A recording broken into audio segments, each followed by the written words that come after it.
This is a video I've been excited to make for some time now, because at the end of this video I will have completed my third Sony mascot trilogy. Growing up as a Nintendo kid, I mentioned how I missed out on a lot of what made Sony and PlayStation what it is today.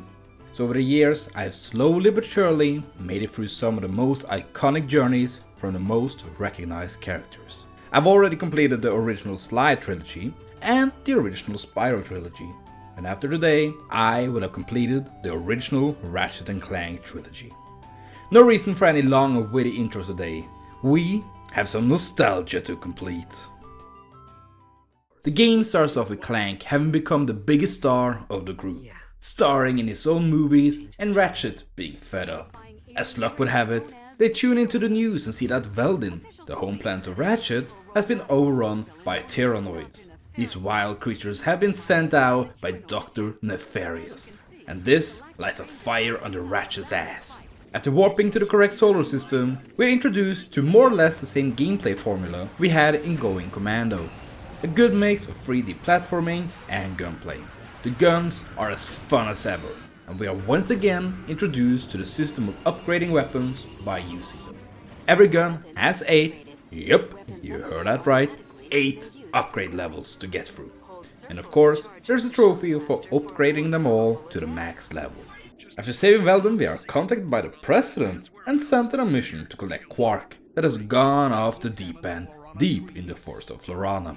Reluctantly, we agree to help out our nemesis and the game can properly start. So off the get-go, you know the structure of the game. It is pretty much the same as the first two games, only here it is perfected. A lot more varied mission design, keeping what worked from the last game and removing what didn't. There are more characters that are better written and of course more collectibles. Because on Florana we find a very hidden path that brings us to a new type of collectible, character trophies. These don't really do anything, but I do find it very fitting that by picking up an actual Ratchet trophy, we earn our first trophy of the journey. At the end of Florana, we meet up with Quark, who has become the tribe leader of the people on this planet. After surviving the path of the death, and for the third game in a row, whoop his ass, we become the tribe leader and take into the hub of the game, the Starship Phoenix. Home of some familiar faces we have seen in the previous games, as well as a few new ones. It is also here we get our first titanium bolt as we complete some VR training missions. And just like in the past two games, we have to collect 40 of them in order to pop a trophy. They have a bit more use in this game, since they can be used to unlock various skins for Ratchet to use. And after having collected a few bolts, I was able to buy the snowman skin, and then quickly forget that I could swap skins for the remainder of the game. We soon find ourselves on Marcadia, where we get our first gadget in the form of the refractor. This allows us to reflect laser beams either back at an enemy or to solve puzzles. In addition, this is part of a skill point challenge, because of course they will return in this game as well. And by taking out 30 enemies with this gadget on this planet, we get the first skill point related trophy of this game. The reason we were on Marcadia was because we were looking for the first issue in a Quark with comic series, in order to springboard his memory. These are yet another gameplay style added to this game and consists of a 2D platformer where we have to make it to the end and collect 100 Quark emblems in order to get a platinum bolt. There are 5 of them in total and we will circle back to them when they become more relevant in the platinum journey later on. And did I mention skill points? Because what is a Ratchet game without the plentiful skill points and trophies associated with them? These can be for hitting the annoying monkey on the hub ship with a wrench, or for blowing up all the underwater crates on Aquados. Speaking of Aquados, it also holds the return of the Crystal Hunt, one of my least favorite activities in Ratchet Clank 2. I quickly decided to hold off on this until I hopefully had a gadget that could tell me the location of all the crystals, because I did not want to do this blind again, like I did the last time. This planet holds even more reintroductions to gameplay systems, as we see the return of the Clank missions, that actually managed to be a bit of fun this time around. I always dreaded them previously, but here we command both the mini Clanks and a monkey. So the puzzles are varied, and the combat just feels more fun this time around. And whilst Clank sneaks around, Ratchet decides to become a rhythm game god, but in a Tyrannoid disguise. Anyways, it turns out Dr. Nefarious is out here to turn every living organism into a robot. And after tracking him down, you find a Courtney, absolutely not Britney Spears, Gears fan club, with her new hit single, Death to All Living Organisms. After putting 2 and 2 together to make 5, we remember that we have seen her on Annihilation Station. This is of course the return of the combat challenges, where we have 2 types of challenges this time around. The standard gladiator pit fight that we did in the last game, and these obstacle courses consisting of some platforming and some shooting. There are 8 of these obstacle courses, and by beating them all, we of course get a trophy. After getting the admiration of Courtney, we decided to get some information by letting Clank become a movie star again. Of course, making sure to hit jackpot as we gamble on our way to superstardom. And after starring in a big kaiju battle, the most surprising twist of all time happens as Courtney turns out to be evil. She kidnaps Clank and lets him surprisingly go as we pick him up, seemingly fine at the end of a hard day of work in Holostar Studios. We soon find ourselves at another one of the cool ideas that was introduced in the last game.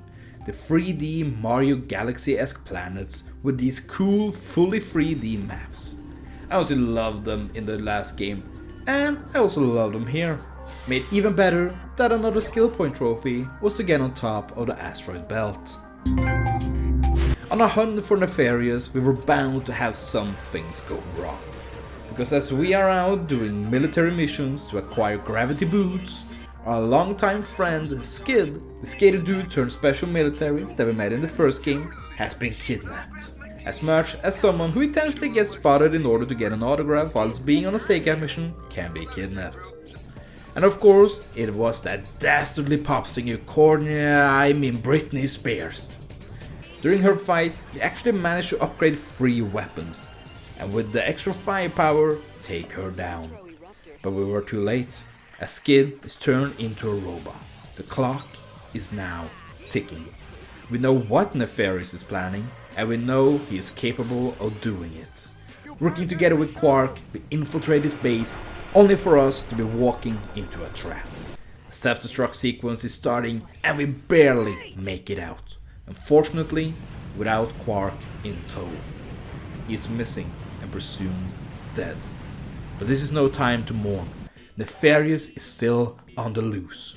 It takes some time, but searching through some webcomics sparks a moment of brilliance as we predict Metropolis to be his first target. Arriving here, we get confirmation that Clank was indeed captured back in Holostar, and the one we had with us was Clunk, a mere copy of the real version. Ratchet still hasn't properly caught on, so we settle for his ignorance as of now and stay content by blowing up the blimp in the city. Metropolis feels like a turning point in the game. I am now properly feeling the difficulty, and trying to use varied guns in order to level them up, and also not having the best armor, is not a good combo. I end up dying here, a lot, but I eventually make it to Nefarious and learn that Clunk was equipped with the same kaiju technology that Clank has, and we have a battle on our hands. We managed to take Clunk down fairly easy, but the cat and mouse game continues as Nefarious got away.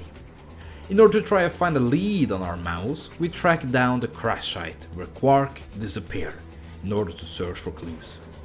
And I know your game, Ratchet. I know that shooting things out of the sky will net me a trophy, or you know, just a skill point. That's fine as well. Anyhow, what we were here for? Alright, Quark. Would you believe me if I told you that sucker lied to us and that he actually was alive? What? He is trying to run away, or worse, conspiring to help the enemy for the third game in a row. That slimy bastard. Seems we have a new mouse to catch. But in order to do that, we have plenty of other business that needs to be taken care of. Like helping our platoon on Aridia, where we managed to get 2 seconds of airtime with one of the vehicles, completely by accident. And using the refractor to once again take out 10 enemies. This is also the last of the military style missions the game introduced. These military missions are an enemy gauntlet fought together with a squad of military robots with surprisingly great personalities. They have been a blast and had a bunch of great rewards, and been a great source for bolt grinding and weapon upgrading. They even have the only spaceship style mission in the game, which I'm happy was delegated to only this section. And now, our time with the troops have come to an end. Hey Sarge, over here! What the? Pretty cool, huh? It's called a warp pad. Whilst we have been out fighting in the trenches, the rest of the team have been cleaning out Quark's chamber and found the hidden, heretofore just a myth, 5th Quark webcomic.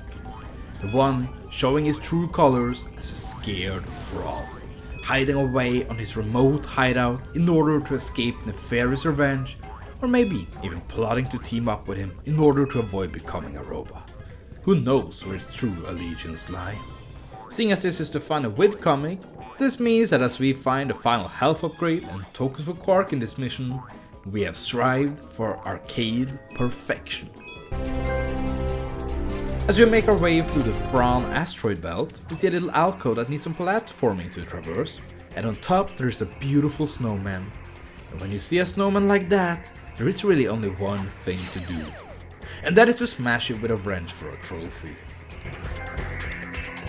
After many more deaths, a Clank section that was surprisingly difficult and more blasting, we made our way to Quark, where we dish out some hard truths, and for the first time we see a stunned silence on him.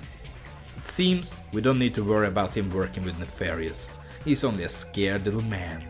So we leave, or I should say rush out, because our base of operations is under attack. We arrive in the nick of time, and we're in luck, because as we save our friends, we get the news that they cracked the encryption of the disk containing the whereabouts of the Biobliterator. We can manage to stop everyone from turning into robots. There's only one problem though, because when we take out this one, we learn that this was only version 1, and the actual threat is somewhere else. It is time for the final sprint, and for once, I decide to hold off on the collectible cleanup until New Game Plus. So we rush after Nefarious, hopefully for the last time, a gauntlet of enemies, puzzles involving most of the gadgets we have picked up during the game, upgrading weapons, and dying a lot ensues in our pursuit. But we eventually catch up with Nefarious, where for the first time in this trilogy, we actually have a difficult final boss fight. This took me plenty of attempts, since I was still trying to upgrade some weapons and his attacks hit like a truck. But it encouraged using many weapons, since you were bound to run out of ammo for a lot of your guns. I will say this though, that even though it was a hard fight, didn't mean it was a great boss battle. It boiled more down to him being a bullet sponge more than anything else really. But countless attempts later, we finally take him down, only to see that the final boss is in fact a fight against a nefarious powered Biobliterator. Just as things look the darkest, a bird, no, a plane, no, it's Quark, arriving to show that he can be the hero people think that he is, distracting Nefarious just enough to give us the time to get into a ship and start unloading on it. Luckily, this fight is super easy in contrast to the fight we just had, and just like that, we have taken down Nefarious once and for all. The galaxy is saved for the 3rd time, Ratchet gets with a baddie for the 2nd game in a row, and our first playthrough is completed. Eaten by squishes! Ah! Now you may have noticed that we are only about halfway done with the trophies, but we are way over halfway done with the video. Well, that is because this game is really backloaded with trophies. Mostly because I omitted doing a cleanup section before finishing the game, but also because there aren't really any story trophies to speak of in the actual game. If you aren't diligent, you can very easily end up with only 2 trophies after beating the game, both of which come during the final fight. Anyways, we start doing a new game plus, skip some cutscenes and quickly find ourselves back on Florana, where we have to conquer the path of the death without taking any damage. And these stupid boulders ended so many runs. It's not even funny. Luckily, managing to beat a gauntlet challenge without taking damage turned out to be so much easier, and I managed to do it first try. A big part of the second playthrough was to upgrade all weapons to level 8. Fortunately, this run gives an increase in EXP gain, so the guns level up much faster than normal. Unfortunately, in order to start leveling the guns up to level 8, we need to buy the Omega weapons. And when there is a trophy for having 10 million bolts at the same time, not accumulated, I was faced with a dilemma. Do I get the guns now and risk having to run around for bolts later? Or do I save bolts now and potentially have to grind weapons at the end? After hitting the trophy for having 1 million bolts, and realizing I was only 10% of the way there, I came to the conclusion that I would get the bolts now and guns later. That is when I stumbled across news that there was a way to farm bolts, getting between 30 to 40k bolts in about 10 seconds. Yes, just like in the first Ratchet Clank game, I decided to go for a bolt glitch. Not even sure you can call it a glitch though. But back on Metropolis, after you clear the stage, you are able to run through it again. And for some reason, if you use the Quackinator and turn these Tyrannoids into ducks about 1/3 into the level, and then jump off the edge, they respawn and give just as many bolts as before. So by staying there for about 30 minutes, transforming and jumping, I had about 180,000 bolts. Meaning that when I went to Aquados and grinded my way through all 101 crystals that luckily I could see thanks to a gadget that carried over from the first playthrough, and I was now at a point where I had a gravity boost needed to reach the second crystal area, I could turn in all the crystals, making it so I passed that wonderful 10 million bolt threshold. Oh, trust me, it's better you don't know. Well, boys, I'll be seeing you one of these days. During my grind for bolts, I had also managed to level Ratchet up for the last time. With my 10 million bolts, I could now buy every Omega weapon, and also the newly added, the gun we all love, the Rhino. What did you just say to me? This gun tears as much ass as it always have, with the fully upgraded gun practically melting enemies where they stand. But we'll get to that soon. Because now we can focus on getting the titanium bolts and getting skill points as we slowly chip away at the weapon levels. Some of these skill points include converting 15 blood flies into ducks on Dax, killing 40 enemies with the suck cannon at the crash site, and defeating the Scorpio, which is the final boss of Annihilation Nation with just a wrench. Annihilation Nation also holds yet another trophy. What is that now? 4? Man, you can really see them prepping for Ratchet Gladiator in this one. Anyways, our final trophy here is to beat the Quarktastic battle. Just like in the previous game, this is a 100 wave long endurance run, combining all the various gameplay styles we've seen up until this point on this planet, rotating weapon challenges, boss battles, insane stage hazards, continuous damage, you name it, this challenge has it. I spent a lot of time here. In the beginning I focused on leveling up my guns, but I soon found out that if I were to have a chance here, I needed to play smart. And once I started using my best weapons, taking my time and actually utilizing the shield gun, I eventually managed to conquer this immense gauntlet. I was nearing all the skill points and almost all of the titanium bolts. In fact, I had more bolts than I thought, and was completely caught off guard as this lone bolt hidden behind a building on Iridia turned out to be my 40th bolt. In order to get 5 more skill points, I had to conquer the webcomics yet again. Only this time, I had to speedrun them. Each stage has a hidden best time and I need to beat them in order to get a skill point. You know we have spent too much time on a level once the timer on top turns from white into a complete grey color.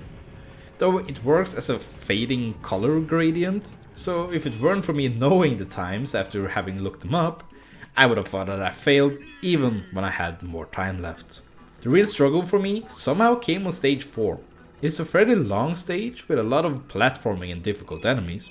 It wasn't until I discovered you can do a leap of faith close to the beginning that skipped a major part of the level that I managed to beat it and get the skill point. I had to wait a bit to unlock the 5th speedrun skill point as I needed to progress the story. But once I had unlocked the level, and after some trial and error, I got the final speedrun related Quark skill point.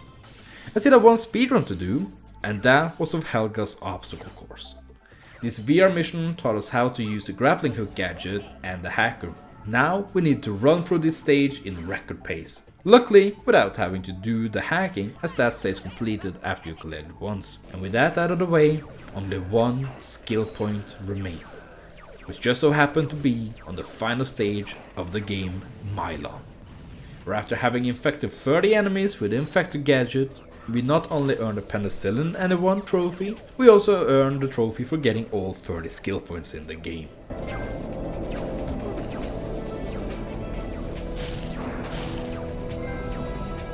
Luckily, this stage also rewards the most experience for enemies killed, so by running through it a couple of times, I earned enough experience to finally fully upgrade my Rhino, which was the last of all my guns.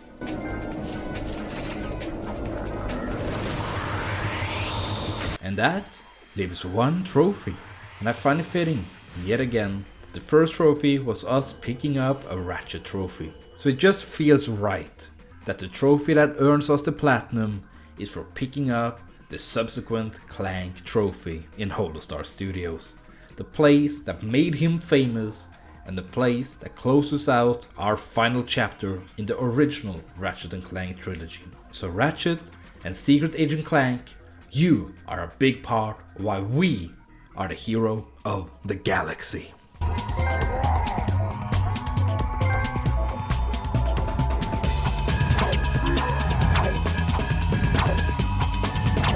And there we have it.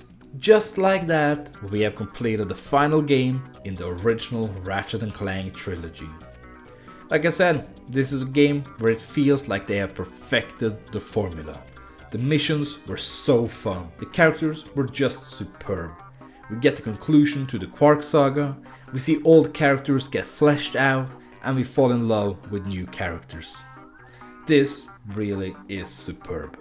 And whilst we are done with this trilogy of games, there are still plenty of Ratchet games for us to sink our teeth into. But that will just have to wait for another time, because we are nearing 50 total platinums. This was in fact my 48th. So join me next time as I close the book of another trilogy that I have a lot to say about that you don't want to miss. So please subscribe and ding the bell so you get notified when that happens. And while you wait, you can check out how I got the game for the previous game in the trilogy, Going Commando, by pressing the video on your left. Or you can watch what the algorithm thinks you want to watch by pressing the video on the right. Alright, remember that I love you guys, take care, and I will see you all in the next one. Bye!